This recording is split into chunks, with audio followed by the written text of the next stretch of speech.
He was soon after he made a debut video for Ray Black, which was nominated for a Music Video Award. And then since then, he's worked with Adele, Stormzy, Dizzy Rascal, Georgia Smith, Joey Badass, and more. Last but definitely not least, we have Caleb Dennis, who was 19 years old when his first real entry into the industry happened after his Link Up TV video with Western for the smash Into went viral, hitting hundreds of thousands of views within days, and Caleb then became Stormzy and Section Boy's official videographer, and he has travelled all over the globe, filming for different people ever since. So yes, we're very lucky to have a talented panel. You guys all right? Sure. Nervous? No, looking tight. Loosen up a bit, loosen up. All right. So the first thing that I'm going to put to you guys as a discussion is about, the famous statement by Skepta, one accepting the best mobile video award, that he explained that him and the JV only spent £80 creating that video.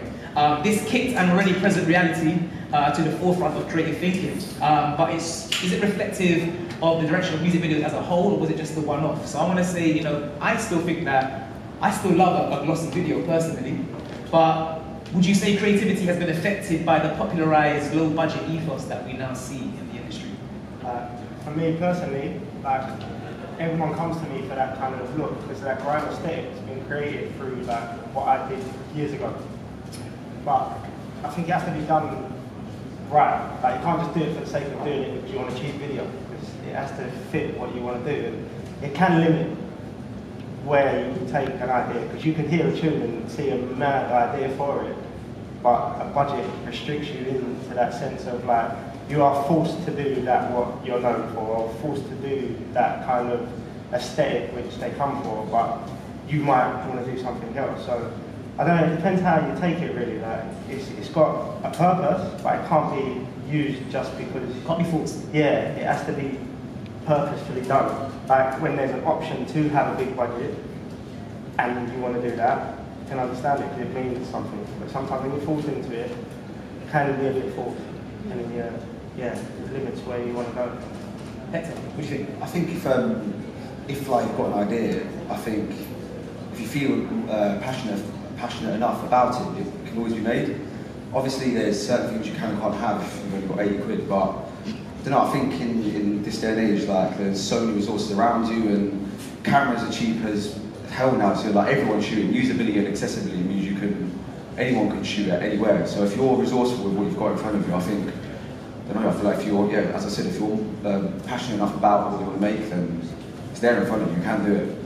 Obviously you'll put it in a box of 80 quid, but you can always extend that. Caleb, what do you think? Do you think that with people now realizing that you can literally spend next to nothing to make a video, is that affecting creativity? Could you still work creatively with a tiny budget? You can, you can't. It depends. Obviously, once you hear, for example, the song or whatever, you're already limited. When you have no budget, there's certain things you can't do. Say, for example, you wanted to have a shot of the eyes walking through London, you need to get a permit. Do you know what I mean? So everything's very restricted. But then again, a lot of videos don't always need a very big budget. You can literally do something that when I done the video of Stormzy, it's called Scary. We literally filmed it in his house, in Red Bull Studios, and in a parking lot outside his house. And everyone loved it, and we literally didn't spend a penny on it. So not all the time needed my budget. So it's about being resourceful. Jake, I know you've got knowledge, I can see it's bubbling inside you, waiting to come out. Please throw it in my face. That's not I suppose I've tried to make good videos with relatively very big budgets, and also with small budgets. And from personal experience, the biggest budgets don't necessarily make the best video. So what ends up being something that, the marketplace that does something great for the eyes, that you enjoy and think is special and brings something new to the table, it's a number of different things, and money is just one of them. It's to do with the song, it's a lot to do with the idea, obviously. And that, some ideas do seem to require more finance than others, but then that also depends on your visual approach, because you might take a visual approach to the same idea that is far cheaper to execute, or you might take a much more expensive approach. And I would say that if you are thinking that it is having more money that will make it better, maybe you're missing the point a bit. Maybe, And as we know, the biggest movies aren't necessarily the ones that move you the most, that stay with you the most, or So I was thinking when I knew you were going to talk about that stuff, I was thinking about the Rihanna and Drake work video where they did 2 videos, and there's that first one that feels like it's in a kind of music video dance, in Jamaican dance or something that Lil X did, and then there's that other one that someone made with just Rihanna and Drake in a room with a purple light. And personally, I get more moved by seeing Rihanna and Drake interact with less stuff around them, with less simulation, with more heart, with more of an opportunity to just enjoy their magic. So that would be a very specific example where, like, the first one clearly cost a lot more. It's got dancers, they must have choreographers, they had a set, they had a more glossy lighting scheme, more lights, and the other one's more of a simple thing, but it's somehow just got spirit that engages you. So I would say that we can all see lots of examples where more money doesn't necessarily make it more powerful. But the other side of it is, of course, if you really have only got 80 quid, there are going to be certain doors you just can't open. I've thought about it, that another sort of big shift in the way it's happening is the fact that, the equipment is a lot cheaper, so, people can sort of also shouldn't be really saying, oh, the money is getting in the way. Like in the old days, it was to some extent true that filmmaking was one of the creative disciplines that you kind of needed quite a lot of money to do. Like, you want to paint a picture, you get a paint, you get a canvas, you paint it. You want to make a film, you probably need a cameraman, you need a crew and all these things, right? And you need a load of equipment that, going back to the old Hollywood days, was going to cost you masses and masses. Going back to the French New Wave, suddenly they had these little cameras and everything changed. They made these great documentaries, some of which have been like the forefront of backstage stuff, where they started to follow real things around and not just create it all. So the evolution in technology always affects what you can do. And these days, there's not that sort of like, oh, well, the record company didn't let me in. Oh, I didn't have enough money. It's like, well, go and do something good, have a great idea that costs nothing, and be even more creative and clever, because you managed to do something brilliant with no money. And if it is really brilliant and different and is your voice, it's going to get noticed, isn't it? Probably. That's what happens now. So, there's the challenge in a way, isn't it? It's like there's nothing stopping you trying to work out how to solve the riddle and do something good for not very much with the available technology and have the marketplace pick up on it, like a lot of these guys have done. It sounds like for you, it's not just one type of video that would I guess, please you or catch your attention. You have, I guess, maybe different things that would be pleasing to you in terms of what you might see through visual art. For all of you, in fact, what is it for you that would make a good video? Like, it doesn't have to be, oh, I want to see this, but what kind of aspects, like, it could be artistic. What is it that you like to see as videographers that make a good video? I think for me, one of the main things that that kind of follows on from Jake's point as well, is soul. Like, instantly you can tell if a piece has soul and has spirit, as you're saying. Sometimes, as you said, like, and this is kind of on the last point, but sometimes budgets do take away from that, and they kind of, if you start doing things that you wouldn't necessarily do if you had no money. Like, when you've got no money, you literally use your resources and what matters to you and what's in front of you, and that's what creates a piece, and that's what, like, the money can't be buy soul in a lot of cases. With the money comes a lot of opinions. With the money comes all the people who spent the money trying to tell you what to do. And then you're going to start saying, oh, it was going to be brilliant, but this guy fucked it up. To do that. And so without all that money coming in, you haven't got that excuse. You've got more freedom in a sense. It's just you. Like, I feel like, as I said, for me, a lot of my favourite pieces of work are things that are based off, where it's just got, you can tell it's just packed with soul. Like, one of my favourite music video directors, Daddy Wolf. A lot of his work is just based on realism and things that matter to him, and topics and themes that are close to him. And I just think, for me, it's like soul. Obviously, it's things. When things look pretty, it's nice, but you can tell if a piece really has care and love going into it.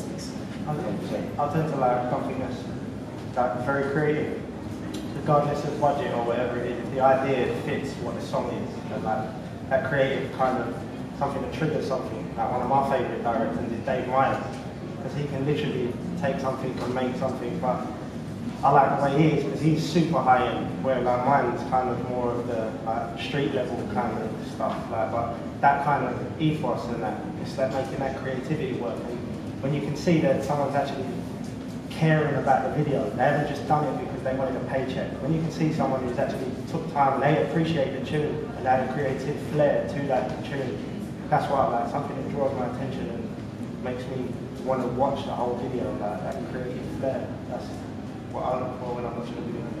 When I'm doing one. Same thing Risky said. When you see that someone behind the camera has actually put full effort into it and they've actually done it, not because of the money, but because they wanted to do it and the idea is creative, that's what stands out for me. And also artist performance as well. When the artist performance is very, very strong, it adds to the video as well. You can have a sick shot, but the artist performance can be terrible. But literally the performance adds all to it. I suppose, you know, in all art forms, a lot of it is a bit mundane and repetitive. A lot of it is just people reproducing what's come before. And in music videos, like other things, there's some people who are trying to move it forward, bring something new to the party, either conceptually or that might just be visually. And those are the kinds of people that I tend to notice. And sometimes they may have done it in a way that wasn't, you know, like Hype Williams, for example, who we all know or should know because he did all those wide-angle hip-hop videos that, in a way, established how people do or don't look at hip-hop from there onwards, you know, in many ways. You know, that was all about money at that moment. That seemed important to him. You could almost say that that was quite radical at that time because that was saying, yeah, we don't have to be just in the ghetto. We can represent, we can stand up on MTV where we've been excluded from traditionally and, you know, shine, literally. So even though that was a lot of the time about him showing off and doing money shots, it was like the really good stuff of that. And then there was all those people who just bored you to tears copying him. We thought, all I need to do is put a wide-angle camera there and have everyone do that, and it becomes a cliche, and you're like, please, someone do something new. So then someone does something new, you know, or then there's like the opposite of Hype, you know, that guy who did, I don't know if anyone's seen the Aphex Twins videos for Square Pusher or Come to Daddy. That was a guy called Chris Cunningham who came through and was a kind of grungy, nutty electronica dude who really, really, like, when you watch his videos, you feel moved by his slightly twisted personality, yeah, and it affects you. It doesn't just wash over you. So he came from a completely opposite end of the spectrum, but I always thought he was doing something that was very individual, stood out, and it kind of moved you when you watched it. And now that, you know, now that it is easier to get the camera, you talking about people making effort, putting soul into it, you know, there's the challenge. It's like, yeah, now, by the time you're there on your set, making your thing, make sure you've got something special and thought through to offer. Don't just be flippant and be like, yeah, look at me, I've got a camera, and they're a singer. Like, what are you, or a rapper, you know, if you're directing, if you're creating, you know, then you have a responsibility to manipulate the situation until it becomes something more than average. All right, moving on. Rue, you made a statement before where you said, you know, you just started messing about with filming, and you've also said that you haven't fully got into utilising YouTube. Yeah. Nowadays, the new generation is saying they're all up on YouTube and they're starting to mess with cameras. Yeah. So my question is for all of you, in fact, is it completely different or exactly the same process of self-guided creativity that we're seeing between right now and back then? For me personally, my thing was, like, there wasn't YouTube then. I had to teach myself how to, I was kind of like thrown in because I wanted to create something and I made that move.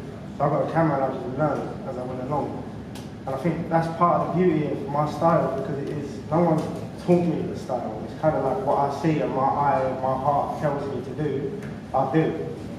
And I think now, sometimes, like you were saying a minute ago, people tend to watch a load of videos a lot and then try and emulate.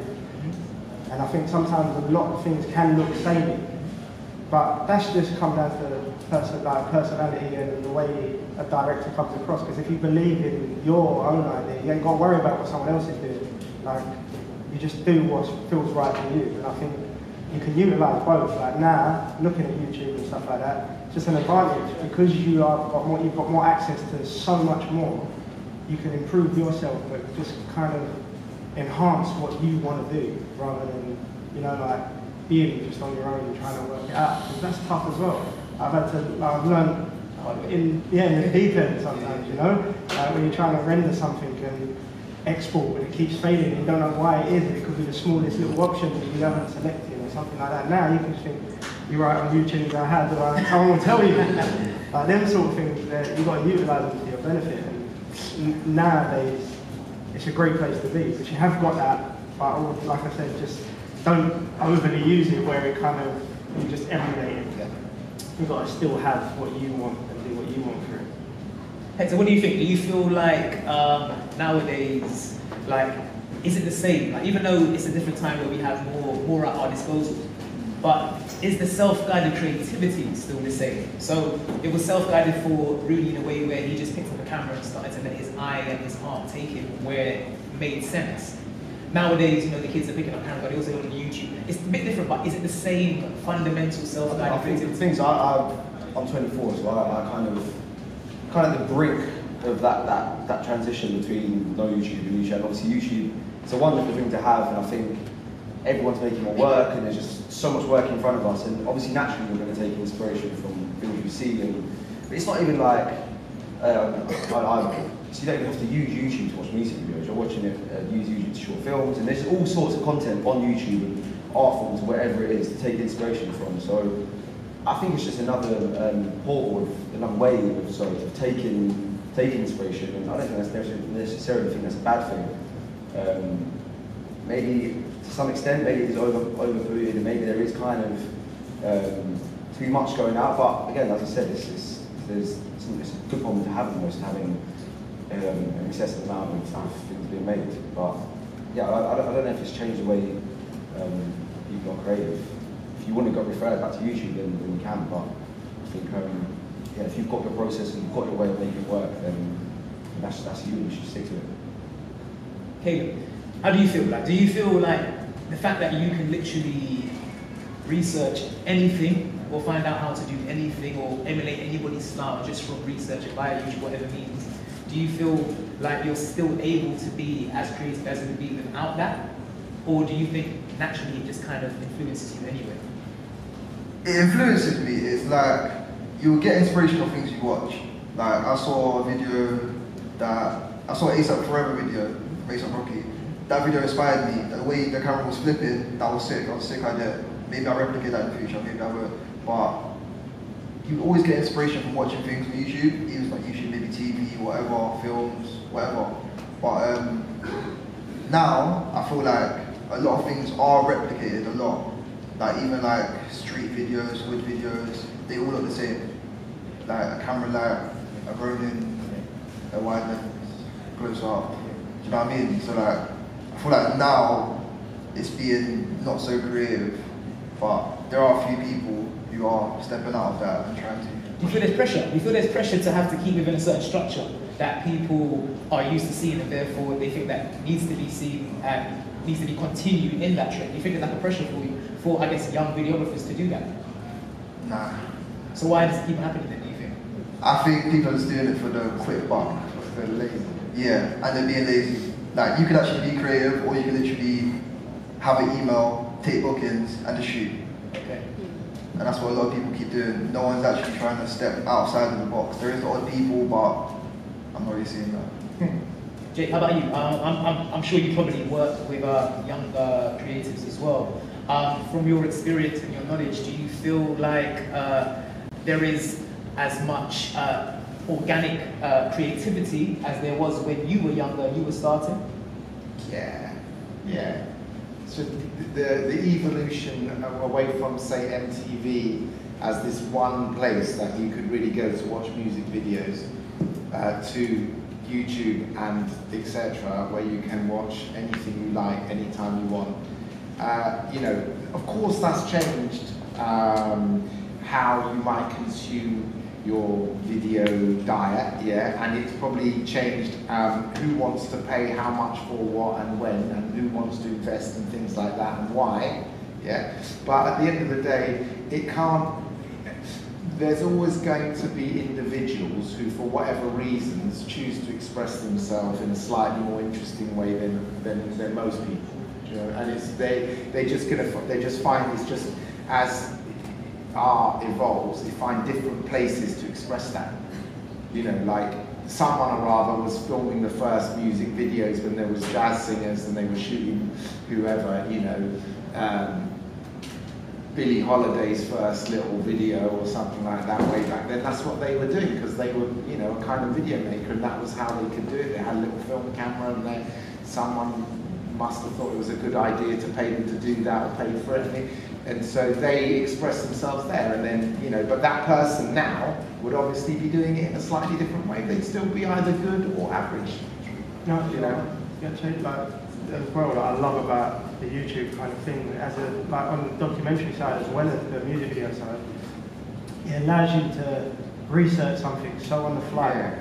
And that broadens the creativity that allows you to add something else to an element of a film. So, like this Birmingham documentary I'm working on at the moment, I can look at old footage that someone might just thrown up on YouTube to kind of take reference of, oh, that's what was going on, and it backs up what someone else said, and you can find out that person, and you've got like links to extra archive. It's kind of that side of things as well. It opens up a door for that level of creativity. So information is more accessible, you know, research, finding out about other people, what they did, who was good, who was bad, forming an opinion. The technology is more accessible, and critically, getting the work out there is more possible. Because, you know, there was a moment where you could be as great a director as you want in your bedroom, but you're never going to get it out there.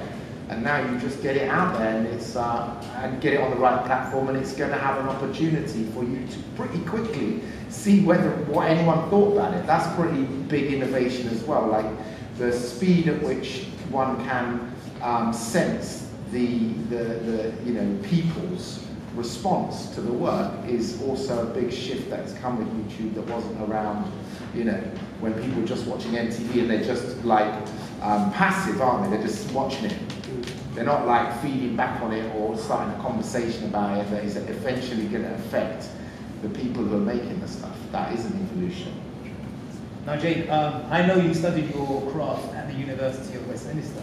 I'm so used to hearing people tell me that they're self-taught or taught by YouTube. It's so easy to forget that some people do actually go and study film in depth for 3 years academically. So to all of you, is or is there not a creative advantage to being taught and trained in film professionally? 100%. I'd say some, like, you know, as I said, I've kind of gone past that now, but I still to this day kind of wish I went to film school. I think there's fundamentals and there's like some elements of filmmaking, and to really that you kind of have to know kind of the core of filmmaking. I think yeah, you can only take yourself self-taught to a certain point, I'd say, and I'm saying that for someone that is self-taught. Do you know what I mean? So yeah, and it's only now I've kind of started realising after I've made X amount of videos that I kind of need to take a step back, and whether that's start assisting someone or shadowing someone and to actually learn the craft. And it's time to master the craft rather than just wing it the whole time, because there's definitely some things that you have to just understand that you can't skip. But yeah, that's coming from someone that is self-taught, so yeah, that's in my opinion. Yeah, like, I've got a degree in multimedia, so I've got some kind of level of like basic editing and stuff like that, but definitely I think going to film school and things like that is definitely an advantage, because I've had to learn things that you don't understand. Like someone come up to me and knows in depth like ISOs and all that. I don't know that. I just know what looks that I want to go for. I can't specifically tell you this number, this like millimeters and all that. I just know what I know, and that is a big drawback sometimes because it's hard to explain. And so it's kind of, I think it's not even necessarily going to film school or getting a degree. I think it's important to, because it's happening that we've got a new generation of filmmakers like myself that are getting into it super early because of things like principal camera when they're 16 or whatever. We're kind of getting into it super early and skipping in an entire integral process, which you're just around sets and you're learning and you're kind of like taking from different directors, and that the traditional way was you become a runner and you go through the, and that's being stopped, like everyone's skipping that at the moment, and that's why, as I said, I kind of want to go back and, I don't know, just be around other people's sets and be around and just kind of learn from above, do you know what I mean? And just try and, I feel like there's valuable information there that a lot of us are skipping. There's definitely, I agree. Like even down to like laws and stuff that they put, like the verbs and they're just things that you've had to learn as you've gone along. But like your eye will tell you if you know what you're doing and you're on the right thing. But there's only so much an eye. Like definitely you can be extra confident with what you're doing. I think if I had have gone to film school. Because sometimes, as much as I've done big videos like with crazy views and things like that, but every time I pick up a camera to this day, I still feel like I'm blagging it.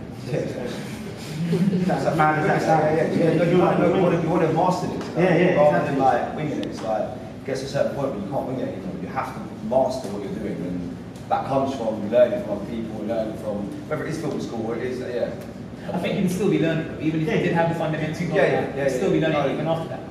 That's where YouTube videos help, because you've got someone now, you've got access to like Stanley Kubrick or whoever there, just telling you, this is what I do. It's all out there. Look, and it's there, it's there. You don't necessarily have to have the structure of a university or a college to find things that enhance your knowledge. You have to have the desire to master your craft. To understand that, it's important to not be held back by your own naivety or the fact that you're a beginner, but at the same time, it's important not to understand that if you want to become, an Aretha Franklin, a James Brown, a Stevie Wonder, a master, then you're going to have to understand the lay of the land that came before and be able to get whatever you get from it, take from it or reject from it, but not necessarily within a college, because having the way in which you're educated dictated to you might also inhibit your own path. I think the point is that sometimes college helps you have a certain discipline about getting it together to study, but you don't. If you are really ambitious to have to be as skillful as possible, you don't need to be at a college. You might be on YouTube, building that knowledge, like some racing car driver who's learned how to, beat all the other drivers just from YouTube stuff. Like it happens, you could be that filmmaker that knows as much as someone who went to college about all the masters and all the techniques, whether it's technical or conceptual, and you may never have gone anywhere. You may be sitting in a little hut in Vietnam. That's what's so cool about YouTube. No excuse. Anyway, did you, I don't know if you did or you didn't, did you study at any level? No, I dropped out of school when I was 15 to do film full time, and same thing you said, I literally learned fully off YouTube. I used to start filming on my BlackBerry, then I went to a VHS camera, then I went to a Handycam, then to an SLR. I was in college doing like photography, so I knew a bit about SLRs, but I didn't know about shutter speed, didn't know about ISO, aperture. But I was literally in the library in the days that I wasn't in school, reading up on aperture, reading up on everything. Because I used to shadow a few videographers. I used to see what was the best shutter speed for like low lighting, the best aperture, the best lens for low lighting, certain things. So I wouldn't say film school is like a thing you need. Like you can literally learn just by going to the library. You can even learn from having a good mentor. Yeah. I think as well though, like, as much as I said I wish I had that extra confidence of like knowing elements, I'm just glad I never, because it gave me, like, I wasn't told that things had to be done in a way, because it did give me the freedom to pick up and do it yourself. Yeah, and that learning yourself, that is, so like you were saying as well, you have to do it for what benefits and how you best learn as well. And it seems like even though everybody went to academic form of like school to learn about this, you all have done your own learning and taken it upon yourself to research and pick up skills and learn skills yourself. So in a sense, even though you haven't gone to university, you have been educating yourself. When I was at college, they didn't have music. Like now, I know there's music video courses and all that stuff. Like they weren't really teaching us about. What were they teaching you exactly those days? I mean, it was just more of a straightforward film course. I did do my dissertation on music videos, and I was looking at them and I was interested in them, but they were teaching you about, you know, the successful, innovative directors of movies, and it was both their art form and their ideas and the kinds of stories they were trying to tell and how they were trying to tell stories, as much as, you know, the technical side. There's a kind of, it's both. Work. And I think that possibly shows a very artsy approach to video making from you. So I want to ask everybody here, how easy is it to take art and being artistic into account when making videos nowadays? And is it very easy to incorporate art into video making, or is it more or less popular? Is it still as popular? Art's an interpretation, I think. It gets as much as like however you interpret art. That's the beauty of art. Yeah. It's how, like, filming that wall there with a certain plan is artistic to someone, I'm not sure, like a paint splash is an art. Like, so I think art is whatever way you take it, and you can input that into whatever you do. I think. But is it? Let me rephrase it. Is it at the forefront of